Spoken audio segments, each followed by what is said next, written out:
Hi, Sweden university admission results ഇന്ന് out ആവും. എല്ലാവർക്കും കൺഗ്രാറ്റുലേഷൻസ്. അപ്ലൈ ചെയ്തിട്ടുള്ള എല്ലാവർക്കും നിങ്ങൾ ആ ഒരു എഫേർട്ട് എടുത്തു അപ്ലൈ ചെയ്യാൻ വേണ്ടിയിട്ടുള്ളത്. നിങ്ങൾക്ക് ഇപ്പം notification of selection of result കിട്ടിയതിന് ശേഷം നിങ്ങൾ അഡ്മിറ്റഡ് ആണോ, കണ്ടീഷണലി അഡ്മിറ്റഡ് ആണോ, വെയിറ്റ് ലിസ്റ്റഡ് ആണോ, ഡോണ്ട് വരി. ഇന്നത്തെ ഈ വീഡിയോ നിങ്ങൾ സ്റ്റാർട്ടിംഗ് മുതൽ എൻഡിങ് വരെ കണ്ട നിങ്ങൾ ഫുൾ ആയിട്ട് എന്താ നിങ്ങൾ നെക്സ്റ്റ് സ്റ്റെപ്പ് ചെയ്യേണ്ടതെന്ന് ഗൈഡ് ചെയ്യും. ഈ വീഡിയോയിൽ കവർ ചെയ്യുന്നത് നിങ്ങൾക്ക് ഓഫർ ലെറ്റർ കിട്ടി, ട്യൂഷൻ ഫീസ് അടച്ചു, റെസിഡൻസ് പെർമിറ്റിന് അപ്ലൈ ചെയ്തു, പിന്നെ വേണ്ട ഡോക്യുമെന്റ്സ് എന്തൊക്കെയാണ്, അങ്ങനത്തെ കുറച്ച് കാര്യങ്ങളൊക്കെയാണ്. എന്തായാലും ഫുൾ വീഡിയോ കണ്ടതിന് കമന്റ്സ് ഇടുക. നിങ്ങൾക്ക് എന്തെങ്കിലും സംശയം ഉണ്ടെങ്കിൽ കേട്ടോ. ഓരോരോ സബ് കാറ്റഗറി ആയിട്ട് തന്നെ നോക്കി തുടങ്ങും. ആദ്യത്തത് റിസൾട്ട്സും ഓഫർ ലെറ്ററും. മാർച്ച് 27 അഡ്മിഷൻ റിസൾട്ട് വന്നതിന് ശേഷം യൂണിവേഴ്സിറ്റി അഡ്മിഷന്റെ പോർട്ടൽ ഓപ്പൺ ചെയ്താൽ നിങ്ങൾക്ക് notification of selection of result കാണാൻ പറ്റും. അതിൽ നിങ്ങൾക്ക് ഏതെങ്കിലും ഒരു റിസൾട്ട് കാണാം. അഡ്മിറ്റഡ് എന്ന് പറഞ്ഞാൽ നിങ്ങൾക്ക് ഒരു സീറ്റ് കിട്ടിയിട്ടുണ്ട്. കണ്ടീഷണലി അഡ്മിറ്റഡ് ആണ് മലയാളികളുടെ കാര്യത്തിൽ കൂടുതലും ഉണ്ടാവാൻ സാധ്യത ഉള്ളത്. അതിന്റെ രണ്ട് കണ്ടീഷൻസ് എന്ന് പറഞ്ഞാൽ ഒന്നിക്ക് നിങ്ങൾക്ക് കുറച്ചും കൂടെ ഡോക്യുമെന്റ്സ് സബ്മിറ്റ് ചെയ്യാനുണ്ടാവും. സെക്കൻഡ് കണ്ടീഷൻ എന്ന് പറഞ്ഞാൽ നിങ്ങൾ ഫസ്റ്റ് സെമസ്റ്റർ ട്യൂഷൻ ഫീസ് അടയ്ക്കണം. തേർഡ് കാറ്റഗറി റിസർവ് ആണ്. അതിൽ നിങ്ങളുടെ പൊസിഷൻ ഡിപ്പെൻഡ് ചെയ്യുക സീറ്റ് അവൈലബിലിറ്റി നിങ്ങൾ അപ്ലൈ ചെയ്തിട്ടുള്ള കോഴ്സിനുള്ളത് അനുസരിച്ചിരിക്കും. ഇപ്പോൾ ഓൾറെഡി സീറ്റ് കിട്ടിയിട്ടുള്ള ആരെങ്കിലും ക്യാൻസൽ ചെയ്യോ അല്ലെങ്കിൽ വേറെ എന്തെങ്കിലുമൊക്കെ കാരണം കൊണ്ട് അവർക്ക് വരാണ്ടിരിക്കാൻ പറ്റോ ഒക്കെ ചെയ്താൽ നിങ്ങളിപ്പം റിസർവ് പൊസിഷൻ 1, 2, 3 ഒക്കെ ആണെങ്കിൽ നിങ്ങൾക്ക് ഒരു ചാൻസ് ഉണ്ട് കിട്ടാൻ വേണ്ടിയിട്ട്. എഗെയിൻ റിസർവ് എന്ന് പറയുന്ന പൊസിഷൻ ഒരു ഗ്യാരണ്ടിയും ഇല്ല നിങ്ങൾക്ക് സീറ്റ് കിട്ടും എന്നുള്ളത്. സോ റിസർവിലാണെങ്കിൽ നിങ്ങൾക്ക് ബാക്കപ്പ് ആയിട്ടുള്ള എന്തെങ്കിലും ഒരു ഓപ്ഷൻ മൂവ് ചെയ്യണമെങ്കിൽ മൂവ് ചെയ്യാനാണ് ഞാൻ സജസ്റ്റ് ചെയ്യുക. പാരലലി ഇതും ഇവിടെ നടന്നോട്ടെ. നോട്ട് പ്രോസസ്ഡ് എന്ന് പറഞ്ഞാൽ നിങ്ങളുടെ അപ്ലിക്കേഷൻ യൂണിവേഴ്സിറ്റി പ്രോസസ് ചെയ്തിട്ടില്ല. അതിന്റെ റീസൺ എന്താന്ന് വെച്ചാൽ ലേറ്റ് അപ്ലിക്കേഷൻ ആയതുകൊണ്ടായിരിക്കാം. അപ്പം സെക്കൻഡ് റൗണ്ടിലേക്ക് വേണ്ടിയിട്ട് ഒന്നിക്കും നിങ്ങൾ വെയിറ്റ് ചെയ്യുക. അല്ലെങ്കിൽ നിങ്ങൾക്ക് യൂണിവേഴ്സിറ്റിനെ കോൺടാക്ട് ചെയ്ത് നോക്കാം എന്തെങ്കിലും ഒരു ചേഞ്ചും കണ്ടിട്ടില്ല എന്ന് പറഞ്ഞുകൊണ്ട്. ഇനി ലാസ്റ്റ് കാറ്റഗറി ഡിലീറ്റഡ് എന്ന് പറയുമ്പോൾ നിങ്ങൾ അവരുടെ ഏതെങ്കിലും ഒരു അഡ്മിഷൻ നീഡ് മീറ്റ് ചെയ്യുന്നുണ്ടാവില്ല, അല്ലെങ്കിൽ നിങ്ങൾ ആ കോഴ്സിന് ആപ്റ്റ് ആയിരിക്കില്ല, അങ്ങനത്തെ എന്തെങ്കിലുമൊക്കെ കാരണങ്ങൾ കൊണ്ടായിരിക്കാം ഓപ്ഷൻ ഡിലീറ്റ് ആയിട്ടുള്ളത്. ഡിലീറ്റ് ആയിട്ടുണ്ടെങ്കിൽ നിങ്ങൾക്ക് ഹോപ്പ് ഒന്നും കുറയ്ക്കണ്ട, നെക്സ്റ്റ് ഇയറിലേക്ക് ഒന്നും കൂടെ ട്രൈ ചെയ്യാം. അല്ലാച്ചാ നിങ്ങൾക്ക് വേറെ ഏതെങ്കിലും യൂണിവേഴ്സിറ്റി ഒക്കെ നോക്കുകയാണെങ്കിൽ അത് നോക്കുകയും ചെയ്യാം. ഇവിടുത്തെ ഒരു ഇമ്പോർട്ടന്റ് ടിപ്പ് എന്ന് പറയുന്നത് നിങ്ങൾക്ക് ഈ അഡ്മിഷൻ ലെറ്റർ കിട്ടി കഴിഞ്ഞാൽ ഏറ്റവും പെട്ടെന്ന് തന്നെ ആക്സെപ്റ്റ് ചെയ്യുക. അതിനൊരു ഡെഡ് ലൈൻ ഉണ്ടാവും. അത് കഴിഞ്ഞു പോയാൽ നിങ്ങളുടെ സീറ്റ് ക്യാൻസൽ ആയി പോകും. രണ്ടാമത്തെ കാറ്റഗറി ട്യൂഷൻ ഫീ പേയ്മെന്റ് ആണ്. വൺസ് നിങ്ങൾ അഡ്മിഷൻ ഒക്കെ കിട്ടി, നിങ്ങൾക്ക് അവിടെ കണ്ടീഷണലി നിങ്ങൾ അക്സെപ്റ്റഡ് ആയിട്ടുണ്ടെങ്കിൽ നിങ്ങൾക്ക് യൂണിവേഴ്സിറ്റി ഇതുപോലത്തെ ഒരു മെയിൽ അയക്കും. നിങ്ങൾ ഫസ്റ്റ് ഇൻവോയ്സ് ജനറേറ്റ് ചെയ്തിട്ടുണ്ട്, വേഗം തന്നെ ഫീസ് അടച്ചോളൂ എന്ന് പറഞ്ഞിട്ട്. അപ്പൊ നിങ്ങൾ എന്ത് ചെയ്യണം, വേഗം ഏറ്റവും പെട്ടെന്ന് പോയിട്ട് ഫീസ് അടയ്ക്കാം. 6 to 7 lakhs ആണ് ഫസ്റ്റ് സെമസ്റ്റർ ഫീസ് വരും. ഞാൻ SBI ത്രൂ ആണ് അടച്ചത്. SBI ത്രൂ അടയ്ക്കുമ്പോൾ നിങ്ങൾ ശ്രദ്ധിക്കേണ്ട ഒരു കാര്യം, ഈ കൺവേർഷൻ റേറ്റ് ഒക്കെ ഒന്ന് ചെക്ക് ചെയ്യുക. ഓൾസോ നിങ്ങൾക്ക് കിട്ടിയിട്ടുള്ള റെസിപ്റ്റ് നിങ്ങൾ സേവ് ചെയ്ത് വെക്കുക. ചിലപ്പോൾ അത് RP കാർഡ് അപ്ലൈ ചെയ്യുമ്പോൾ അവർ ചോദിക്കും.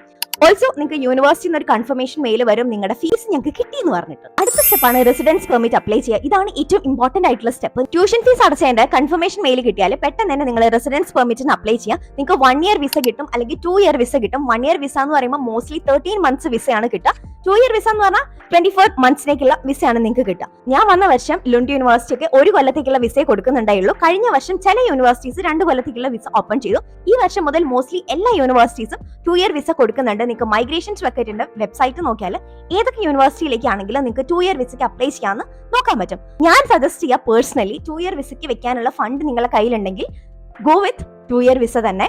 കാരണം എന്താ വെച്ചാൽ അല്ലെങ്കിൽ 1 year വിസയ്ക്ക് നിങ്ങൾ എടുത്തതിന് ശേഷം പിന്നെ ഇൻ ബിറ്റ്വീൻ ഒരു എക്സ്റ്റൻഷൻ വരും. അതെന്ന് പറഞ്ഞാൽ വേറെ പ്രശ്നമൊന്നുമില്ല, പക്ഷെ ഒരു തലവേദനയാണ്. നിങ്ങൾക്ക് ആദ്യം തന്നെ 2 year വിസ കിട്ടാനുള്ള ഓപ്ഷൻ ഉണ്ടെങ്കിൽ അത് ചെയ്യുന്നതായിരിക്കും നല്ലത്. ഓൾസോ നിങ്ങളിപ്പോൾ അപ്ലൈ ചെയ്തത് ലെസ് ദാൻ 3 months ഉള്ള കോഴ്സ് ആണെങ്കിൽ നിങ്ങൾക്ക് വിസയ്ക്ക് വെക്കേണ്ട, എൻട്രി പാസ് മാത്രം എടുത്താൽ മതി. ഇനി വിസയ്ക്ക് വെക്കാനുള്ള കോസ്റ്റ് എന്ന് പറഞ്ഞാൽ അഡൽസിന് 1500 SEK സ്വീഡിഷ് ക്രൗൺസും കിഡ്സിന് 750 സ്വീഡിഷ് ക്രൗൺസും ആണ്. RP കാർഡ് അപ്ലൈ ചെയ്യാൻ വേണ്ടിയിട്ട് നിങ്ങൾക്ക് വേണ്ടിയിട്ടുള്ള ഡോക്യുമെന്റ്സ് ആണ് ഞാനിപ്പോൾ സ്ക്രീനിൽ മെൻഷൻ ചെയ്തത്. നിങ്ങൾക്ക് വേണമെങ്കിൽ സ്ക്രീൻഷോട്ട് എടുക്കാം. ഇതിൽ നിങ്ങൾ ശ്രദ്ധിക്കേണ്ട ഒരു കാര്യം, ഷോ മണി കാണിക്കുമ്പോൾ സേവിങ്സ് അക്കൗണ്ടിൽ തന്നെ കാണിക്കണം. നിങ്ങളുടെ സേവിങ്സ് അക്കൗണ്ടിൽ കാണിക്കണം, ജോയിന്റ് അക്കൗണ്ട് ഒന്നും പറ്റില്ല. ഓൾസോ കഴിഞ്ഞ വർഷം 10,314 സ്വീഡിഷ് ക്രോൺസ് ആയിരുന്നു ഒരു മന്ത് ഒരു കുട്ടിക്ക് ചെലവിന് വേണ്ടിയിട്ട് വേണമെന്ന് സ്വീഡിഷ് മൈഗ്രേഷൻ ഏജൻസി പറയുന്നത്. ഈ വർഷം അതിൽ ചെറിയൊരു ചേഞ്ച് വന്നിട്ടുണ്ട്. ഈ വർഷത്തെ എമൗണ്ട് എന്ന് പറയുന്നത് 10,584 സ്വീഡിഷ് ക്രോൺസ് ആണ്. അതേപോലെ സ്പൗസിനാണെങ്കിൽ 4,410 സ്വീഡിഷ് ക്രോൺസും കുട്ടിക്കാണെങ്കിൽ 2,646 സ്വീഡിഷ് ക്രോൺസും ഒരു മന്ത് വേണം. ഹെൽത്ത് ഇൻഷുറൻസ് ഓൾസോ 1 year കോഴ്സാണ് നിങ്ങൾ എടുക്കുന്നെങ്കിൽ മാത്രം നിങ്ങൾ ഹെൽത്ത് ഇൻഷുറൻസ് പ്രൈവറ്റ് ആയിട്ട് എടുത്താൽ മതി. 2 year കോഴ്സിന് ഓൾറെഡി നമ്മൾ ട്യൂഷൻ ഫീസിൽ അത് കവേർഡ് ആണ്. മൈഗ്രേഷൻസ് വർക്കറിന്റെ വെബ്സൈറ്റ് എടുത്താൽ ഇങ്ങനെയാണ് ഉണ്ടാവുക. റൈറ്റ് സൈഡിൽ ഇവിടെയായിട്ട് നിങ്ങൾക്ക് ഇംഗ്ലീഷിലേക്ക് ട്രാൻസ്ലേറ്റ് ചെയ്യാൻ പറ്റും. And you have to click you want to അപ്ലൈയിൽ. ഇവിടെ നിങ്ങൾക്ക് അപ്ലൈ ചെയ്താൽ ക്ലിക്ക് ചെയ്താൽ നിങ്ങൾക്ക് സ്റ്റഡി എന്ന് പറഞ്ഞൊരു ഓപ്ഷൻ ഉണ്ട്. അതിൽ first or second cycle studies എടുത്താൽ ഈ ഒരു പേജ്, ഈ ഒരു ഇൻ്റർഫേസ് ആണ് കഴിഞ്ഞ വർഷത്തേക്കാളും മാറ്റം വന്നിട്ടുള്ളത്. ഇതിൽ first or second cycle studies എന്ന് പറയുന്നുണ്ട്. ഇമ്പോർട്ടൻറ്റ് ടു നോ എന്ന് പറഞ്ഞിട്ട് കുറച്ചധികം ഇൻഫർമേഷൻ ഇവിടെ കൊടുത്തിട്ടുണ്ട്. ഇതൊക്കെ നിങ്ങൾ വായിച്ചു നോക്കുക. ഹൗ ഇറ്റ് വർക്ക്സിലും എങ്ങനെയാണ് നിങ്ങളെ വിസ പ്രോസസ്സിംഗ് വർക്ക് ചെയ്യുന്നതെന്നുള്ളത് കൊടുത്തിട്ടുണ്ട്. നിങ്ങൾ അതും വായിച്ചു നോക്കുക. അപ്ലൈയിൽ ക്ലിക്ക് ചെയ്തിട്ട് താഴേക്ക് വന്നാൽ ടു ദ ഇ സർവീസസ് എന്ന് പറഞ്ഞിട്ടുള്ള ഒരു ഓപ്ഷൻ ഉണ്ട്. ഇവിടെ നിങ്ങൾക്ക് യൂസർ നെയിം ആൻഡ് പാസ്വേഡ് കൊടുത്തിട്ട് അക്കൗണ്ട് ക്രിയേറ്റ് ചെയ്യാം. ലോഗിൻ ചെയ്താൽ നിങ്ങൾക്ക് ഈ ഒരു പേജിലേക്ക് എത്തും. അപ്പോൾ നിങ്ങൾ ഇതിനകത്തുള്ള എല്ലാ ക്വസ്റ്റ്യൻസും നിങ്ങൾ ആൻസർ ചെയ്യണം. ഞാൻ ലാസ്റ്റ് ഇയർ സെയിം ഒരു വീഡിയോ ചെയ്തിട്ടുണ്ട്. അപ്പോൾ ഞാൻ അതിവിടെ പ്ലേ ചെയ്യാം. ഇതാണ് നമ്മളെ ഫസ്റ്റ് ഒരു ക്വസ്റ്റ്യൻ ഉള്ളത്. Do you want to apply for a first permit for studies? അപ്പോൾ എൻ്റെ ഫസ്റ്റ് ടൈമാണ് ഞാൻ അപ്ലൈ ചെയ്യുന്നത്. ഇതിനകത്ത് അപ്ലിക്കൻറ്റിന്റെ പേഴ്സണൽ ഇൻഫർമേഷൻ ആണ് നമ്മൾ കൊടുക്കുന്നത്. സർനെയിം ചോദിക്കുന്നുണ്ട്, അതൊക്കെ കറക്റ്റ് എങ്ങനെയാണോ പാസ്പോർട്ടിലുള്ളത് അതുപോലെ തന്നെ കൊടുക്കുക. പിന്നെ ബാക്കിയെല്ലാം നമ്മുടെ പേഴ്സണൽ ഇൻഫർമേഷൻ ആണ്. Date of birth, place of birth, അങ്ങനെ എല്ലാം ചോദിക്കുന്നുണ്ട്. എന്തെങ്കിലും അതർ സിറ്റിസൺഷിപ്സ് ഉണ്ടെങ്കിൽ നിങ്ങൾ അത് മെൻഷൻ ചെയ്യണം. അപ്പോൾ എൻ്റെ കേസിൽ ഇല്ല, അതുകൊണ്ട് ഞാൻ അവിടെ കൊടുത്തിട്ടില്ല. പിന്നെ സ്വീഡിഷ് പേഴ്സണൽ ഐഡന്റിറ്റി നമ്പർ ചോദിക്കുന്നുണ്ട്, അതൊന്നും കൊടുക്കണ്ട. അപ്പോൾ നിങ്ങളുടെ ബേസിക് ഇൻഫർമേഷൻ എന്താണോ അതൊക്കെ ഫില്ല് ചെയ്യുക. നെക്സ്റ്റ് പേജിലേക്ക് പോവാം. നെക്സ്റ്റ് പേജിൽ നമ്മളെ കോൺടാക്ട് ഇൻഫർമേഷൻ ആണ് ചോദിക്കുന്നത്. നിങ്ങൾക്ക് അഡ്രസ്സ് കൊടുക്കാം, പോസ്റ്റൽ കോഡ് ഓപ്ഷണൽ ആണ്, സിറ്റി, ടൗൺ, ഡിസ്ട്രിക്ട് കൊടുക്കാം, കൺട്രി, ടെലിഫോൺ നമ്പറും ഓപ്ഷണൽ ആണ്.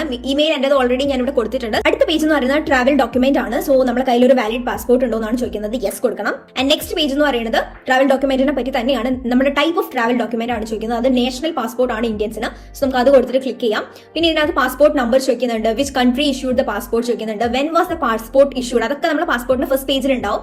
പാസ്പോർട്ടിന്റെ ഫോട്ടോയും അപ്ലോഡ് ചെയ്യണം. നെക്സ്റ്റ് പേജ് എന്ന് പറയുമ്പോൾ നമ്മൾ ഒരു സ്വീഡിഷ് എംബസി, നമുക്ക് എവിടെയാണോ ബയോമെട്രിക്സിന് പോകേണ്ടത് അത് ചൂസ് ചെയ്യണം. അങ്ങനെ എവിടെയാണെങ്കിലും ചൂസ് ചെയ്യാൻ പറ്റില്ല. നമ്മുടെ സിറ്റിസൺഷിപ്പ് ഉള്ള കൺട്രിയിലുള്ളതായിരിക്കണം നമ്മൾ ചൂസ് ചെയ്യുന്നത്. സോ ഇന്ത്യൻസിന് ന്യൂഡൽഹി ആണ് വരിക.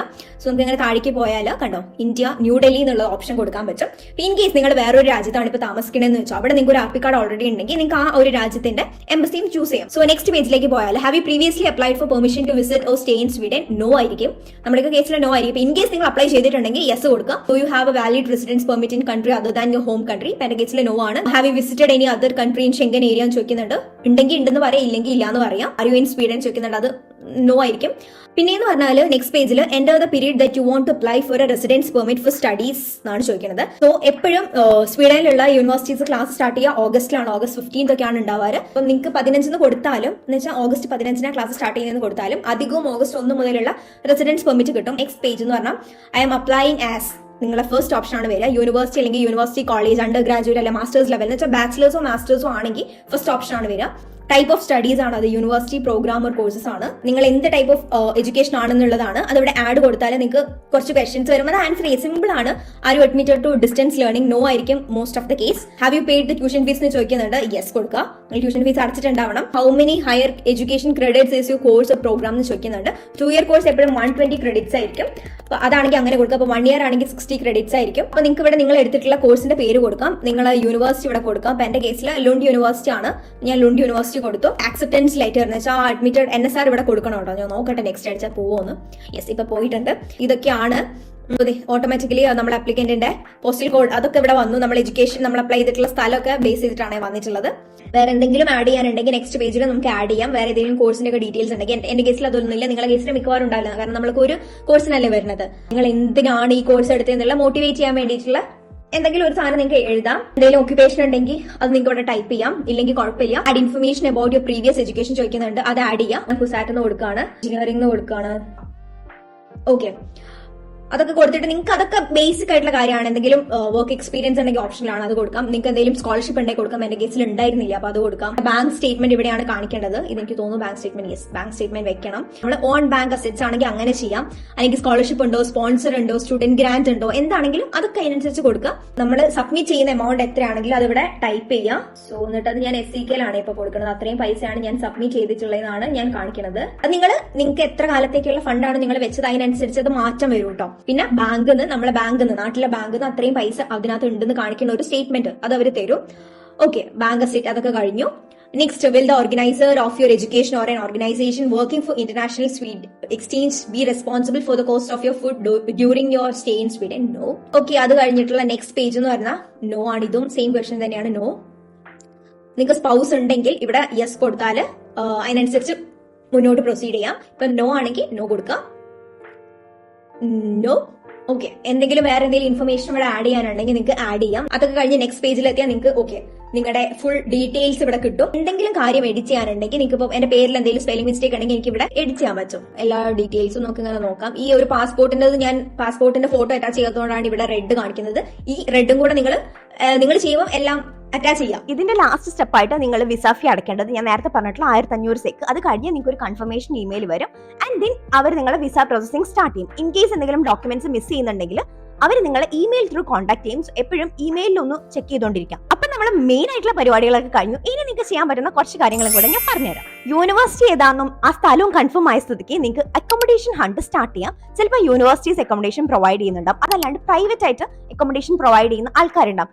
ഹൗസിംഗ് പ്രൊവൈഡേഴ്സിന്റെ ക്യൂവിൽ നിങ്ങൾക്ക് കയറി നിൽക്കാവുന്നതാണ്. ഇവിടെ എല്ലാം ക്യൂ സിസ്റ്റത്തിലാണ് വർക്ക് ചെയ്യുക. പിന്നെ ചെയ്യാൻ പറ്റുന്ന ഒരു കാര്യം, സ്റ്റുഡന്റ് കമ്മ്യൂണിറ്റീസ് ഉണ്ടെങ്കിൽ അതിലൊക്കെ ജോയിൻ ചെയ്യുക. ഇപ്പോൾ ടെലിഗ്രാമിലാണെങ്കിലും ഡിസ്കോഡിലാണെങ്കിലും ഫേസ്ബുക്കിലാണെങ്കിലും ഒക്കെ സ്റ്റുഡന്റ് കമ്മ്യൂണിറ്റീസ് ഉണ്ടാവും. പിന്നെ നിങ്ങൾക്ക് ചെയ്യാൻ പറ്റുന്ന ഒരു കാര്യം എന്ന് പറഞ്ഞാൽ ഡുവലിംഗോ ആപ്പ് ഇൻസ്റ്റാൾ ചെയ്യുക. കുറച്ച് സ്വീഡിഷ് ഒക്കെ പഠിക്കാം. എന്തായാലും സ്വീഡനിലേക്ക് വരല്ലേ, കുറച്ച് ബേസിക് ആയിട്ടുള്ള ഫ്രേസസ് ഒക്കെ നിങ്ങൾക്ക് ഡുവലിംഗോ യൂസ് ചെയ്താൽ പഠിക്കാൻ പറ്റും കേട്ടോ. ആൻഡ് വേറൊരു കാര്യമായിട്ട് നിങ്ങൾ ചെയ്യേണ്ടത്, നിങ്ങളുടെ CV ഒക്കെ നിങ്ങൾ അപ്ഡേറ്റ് ചെയ്ത് വെക്കുക. പാരലലി നിങ്ങൾക്ക് വേണമെങ്കിൽ ഇപ്പം എഡ്യൂക്കേഷണൽ പ്ലാറ്റ്ഫോംസ് ആയിട്ടുള്ള ഏതെങ്കിലും സൈറ്റിൽ, ഇപ്പോൾ കോഴ്സറ പോലത്തെ ഏതെങ്കിലും വെബ്സൈറ്റിൽ നിന്ന് നിങ്ങൾ അപ്ലൈ ചെയ്തിട്ടുള്ള കോഴ്സ് റിലേറ്റഡ് ആയിട്ടുള്ള ഷോർട്ട് കോഴ്സസ് ഉണ്ടെങ്കിൽ ചെയ്യാം. അപ്പൊ അതാണ് സ്വീഡിഷ് യൂണിവേഴ്സിറ്റി അഡ്മിഷൻ റിസൾട്ട് വന്നതിന് ശേഷം നിങ്ങൾ ചെയ്യേണ്ട കാര്യങ്ങളൊക്കെ. നിങ്ങളിപ്പം അഡ്മിറ്റഡ് ആണെങ്കിലും അല്ലെങ്കിലും കാമായിട്ടിരിക്കുക.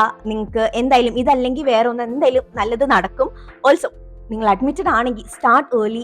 ഏറ്റവും പെട്ടെന്ന് എല്ലാ കാര്യങ്ങളും ചെയ്യുക. ഒരുപാട് ഡിലേ ആക്കാണ്ടിരിക്കുക. ഡിലേ ആക്കിയാൽ നിങ്ങളെ പ്രോസസ്സിങ്ങിനൊക്കെ അത് ബാധിക്കും. ഇതിന് റിലേറ്റഡ് ആയിട്ടുള്ള വീഡിയോസും പ്ലേലിസ്റ്റും ഒക്കെ ഞാൻ താഴെ ലിങ്ക് ചെയ്യാം. നിങ്ങൾക്ക് കണ്ടു നോക്കാം. എന്തെങ്കിലും ഡൗട്ട്സ് ഉണ്ടെങ്കിൽ താഴെ ചോദിക്കാം. എനിക്ക് അറിയുന്നതാണെങ്കിൽ ഞാൻ അതിന് റിപ്ലൈ ചെയ്യാം. സോ മറ്റൊരു വീഡിയോ ആയിട്ട് കാണാം. Till then bye.